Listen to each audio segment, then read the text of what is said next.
तारीख 17 फरवरी 2017। कोची की सुनसान सड़क पर केरल की टॉप क्लास मॉडल को उसी की कार में किडनैप कर यौन शोषण किया जाता है। आरोप लगता है कि इंडस्ट्री के ड्राइवर और उसके कुछ दोस्तों ने इस घिनौनी वारदात को अंजाम देते हुए इसका बाकायदा वीडियो भी बनाया। लगभग 2 घंटे तक बंद गाड़ी में हीरोइन का यौन शोषण करने के बाद हीरोइन को इंडस्ट्री के नामी डायरेक्टर के घर के बाहर फेंक दिया जाता है। कुछ ही वक्त में वारदात का पूरा ब्यौरा देते हुए पुलिस में इसकी एफआईआर भी दर्ज कराई गई। तो आज से 5 साल पहले उस बंद कार के अंदर आखिर ऐसा भी क्या हुआ जिसने पूरे केरल फिल्म इंडस्ट्री की बुनियाद हिलाकर रख दी? वो कौन सा हीरो था जो अपनी बेगुनाही के लिए कोर्ट से बार बार बंद कार में हुए यौन शोषण का वीडियो दिखाने की अपील करता रहा? आरोपों की फहरिस्त यहीं खत्म नहीं हुई। केस की जांच में लगे 5 पुलिस वालों को मौत के घाट उतारने की साजिश करने का भी आरोप इस सुपरस्टार पर लगा। मतलब कुल मिलाकर इस पूरी कहानी में हीरोइन की किडनैपिंग और यौन शोषण से लेकर जांच में जुटे पुलिस वालों को मौत देकर बचने का फुल प्रूफ प्लान तैयार किया गया। चलिए क्राइम तक पर आज साउथ के सुपरस्टार हीरो दिलीप और खूबसूरत हीरोइन भावना मेनन की दिमाग को चकरा देने वाली कहानी आपको बताएं। साउथ फिल्मों की धड़कन कही जाने वाली ये है भावना मेनन। 16 साल की उम्र में मलयालम फिल्मों से शुरुआत करने वाली भावना केरल में एक के बाद एक बॉक्स ऑफिस हिट दे रही थी। लेकिन ये हिट कब बैकफायर मार गया ये भावना को भी समझ नहीं आया। दरअसल 17 फरवरी को भावना अपनी कार से नेशनल हाईवे पर ट्रैवल कर रही थी कि तभी सुनील कुमार उर्फ पल्सर सुनी नाम के एक शख्स ने उनकी कार में ही भावना का अपहरण कर लिया। उस चलती कार में भावना का यौन शोषण किया गया और तो और आपत्तिजनक तस्वीरें भी क्लिक की गईं। इस दौरान मामले के अन्य आरोपी भावना की कार के पीछे एक दूसरी गाड़ी से चल रहे थे। वारदात के बाद मुख्य आरोपी एक्ट्रेस की कार से उतरकर दूसरी गाड़ी में बैठकर मौके से फरार हो गए। लेकिन हीरोइन भावना की माने तो वो मुख्य आरोपी पल्सर सुनी को पहचानती थी। पल्सर सुनी एक हिस्ट्री शीटर है और कई एक्टर्स के यहाँ ड्राइवर के तौर पर काम भी कर चुका था। भावना ने इलाके के लोकल थाने में इसकी एफआईआर दर्ज कराई।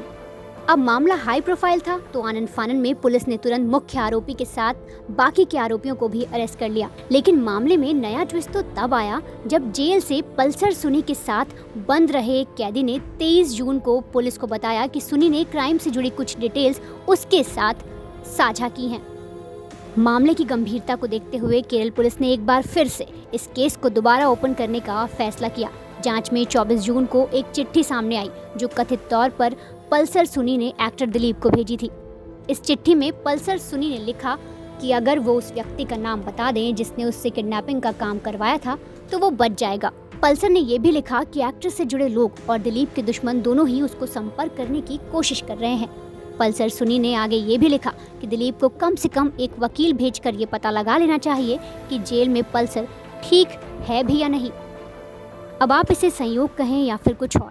जिस वक्त ये लेटर लिखा जा रहा था तब एक्टर दिलीप और उनके एक डायरेक्टर दोस्त नादिर शाह ने एक टीवी चैनल को इंटरव्यू दिया और बताया कि खुद को सुनी का करीबी बताने वाले किसी शख्स ने इस केस में एक्टर दिलीप का नाम सामने न लाने के बदले 1.5 करोड़ रुपए की मांग की है। यही नहीं, कुछ दिन बाद ही एक्टर दिलीप ने एक इंटरव्यू में भावना को विक्टिम शेम भी किया। उन्होंने कहा कि यौन शोषण के लिए वो खुद जिम्मेदार है।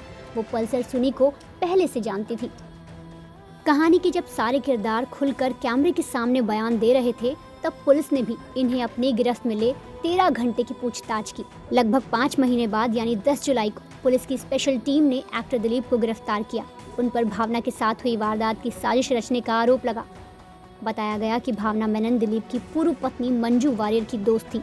भावना ने एक्ट्रेस काव्या माधवन से दिलीप के रिश्ते के बारे में मंजू को बताया और इसका बदला लेने के लिए दिलीप ने भावना के ऊपर हमला करवाया। आपको बता दें कि दिलीप और काव्या की साल 2016 में शादी हो गई थी। गिरफ्तारी के बाद मलयालम मूवी आर्टिस्ट एसोसिएशन ने दिलीप को निष्कासित भी कर दिया। लगभग 85 दिन रहने के बाद दिलीप बेल पर बाहर आ गया। दिलीप ने खुद को निर्दोष साबित करने के लिए यौन शोषण से जुड़े वीडियो की कॉपी भी मांगी। हालांकि ये अर्जी पहले सेशन कोर्ट, फिर हाई कोर्ट और उसके बाद सुप्रीम कोर्ट ने भी खारिज कर दी। अब कई सालों से मामला लटकने के बाद एक बार फिर केरल पुलिस की क्राइम ब्रांच ने रविवार यानी 9 जनवरी 2022 को अभिनेता दिलीप के अलावा 5 और आरोपियों के खिलाफ मामला दर्ज किया। फिल्म निर्देशक बालाचंद्र कुमार ने इस संबंध में खुलासा करते हुए एक ऑडियो भी जारी किया, जहां दिलीप पर आरोप लगा कि वो यौन शोषण की जांच करने वाले पुलिस वालों को मौत के घाट उतारना चाहते हैं।